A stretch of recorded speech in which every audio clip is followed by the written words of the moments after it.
Good morning, good evening, whatever it is, wherever you are YouTube.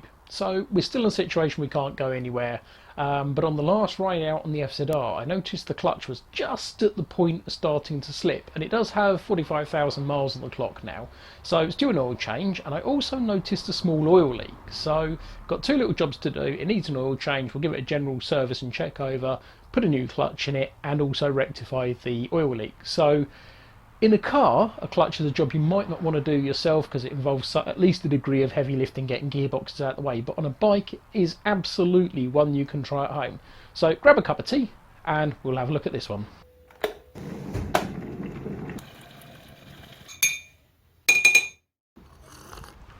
With the bike up on a paddock stand, the first thing we've got to do is get the fairing off. So let's get that done out of the way first.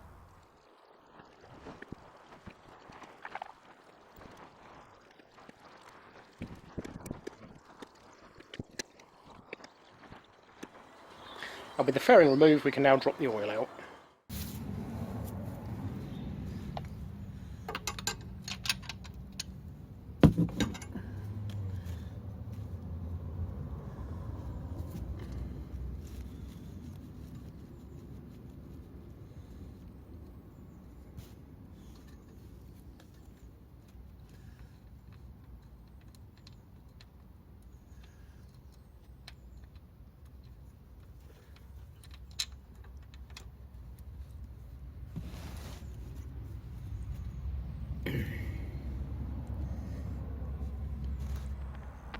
So with the fairing removed, we can clearly see this oil cooler line has been the cause of the oil leak.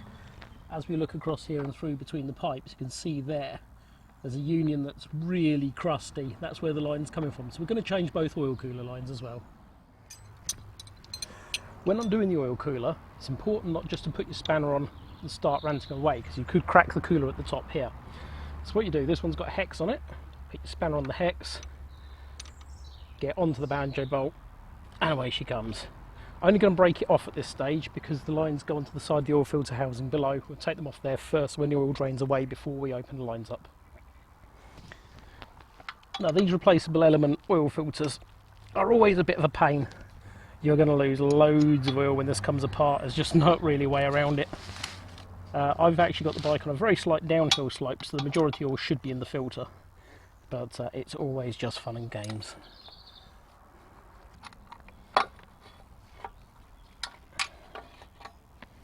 With the oil filter out the way, you just need to undo this bolt.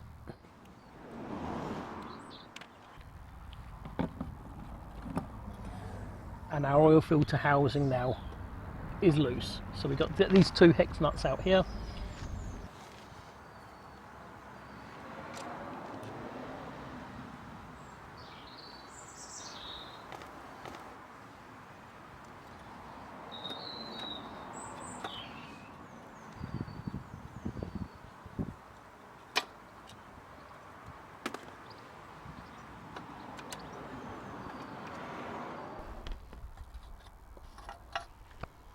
So as you can clearly see, that line is absolutely toast, and that's where our oil leak has been coming from. So now we've got our old lines. You can see here this one was close to failure as well. Match them up. That's the other side. That's this side. I've got my new refurbished lines here. And it's very important to put new seals on. So I've got my new seals here.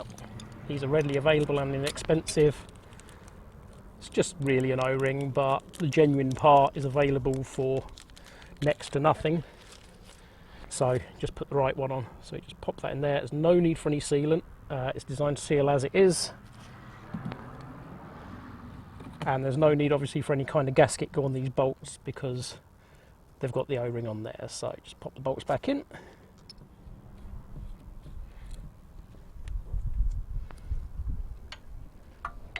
Like so. Put our other lower one on, then bolt this up into position here. Of course, it goes without saying, we're going to be replacing these copper washers as well.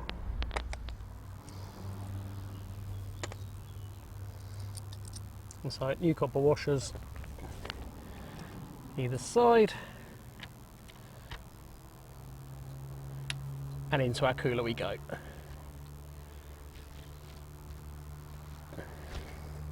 You can see here this guide leg's been bent up. I'm going to resist the urge to actually straighten that out because it hasn't caused any problems, and sometimes the less you do the better with these sort of things. So, nice nip, there we go, that's that side done. Repeat the same on the other side and our oil cooler lines are changed and that's the oil leak sorted. Next job is the clutch. There's a tab here specifically designed to pry against. That's to help you get the cover off, so just cover the frame over so you protect that and just give it a gentle pry, and your clutch cover will certainly give you enough space to start leaving it out like so.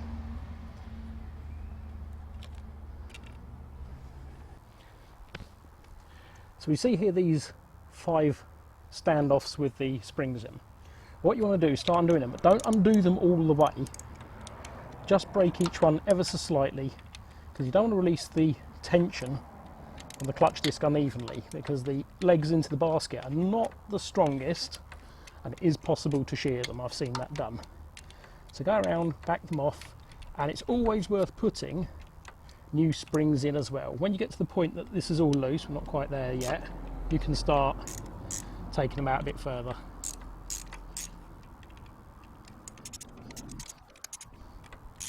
It's worth noting there's really not a lot of tension on these springs.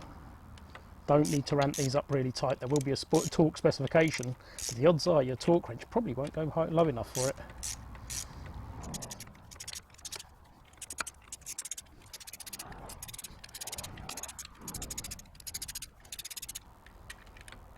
We're at the point now there's very little tension on these.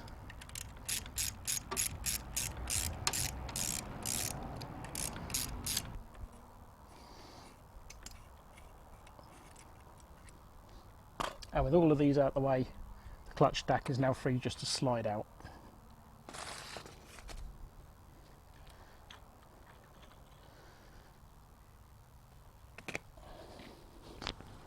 So we've got our new plates here, and they've been soaked in engine oil as per the manufacturer's instructions. Sometimes there's a master one, sometimes not. In this case there's not. So just slide it in and just keep going, alternating friction and the steel each time until you run out of parts.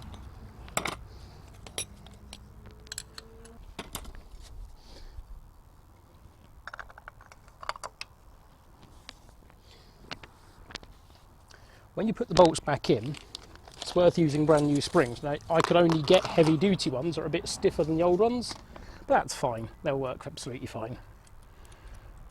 So all we're going to do is just put them in literally just a turn or two initially, just so they don't ping out. There we go. And we're going to go alternates as well.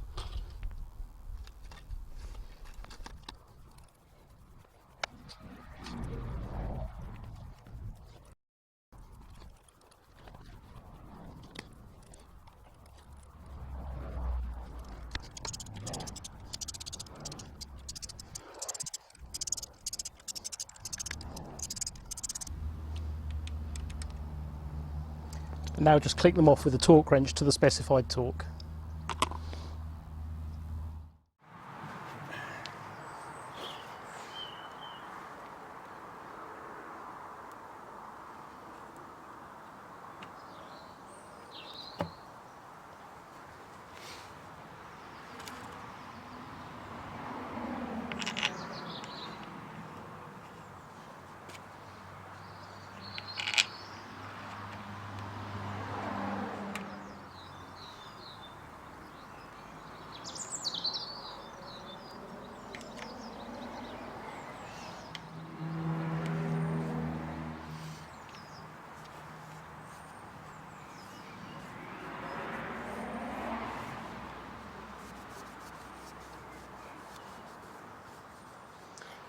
So all that's left to do now is refill it full of oil and we're done.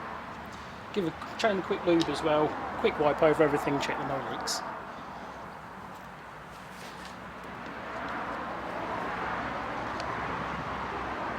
Once we've got a satisfactory oil level, we'll check the oil level fully when it's on level ground.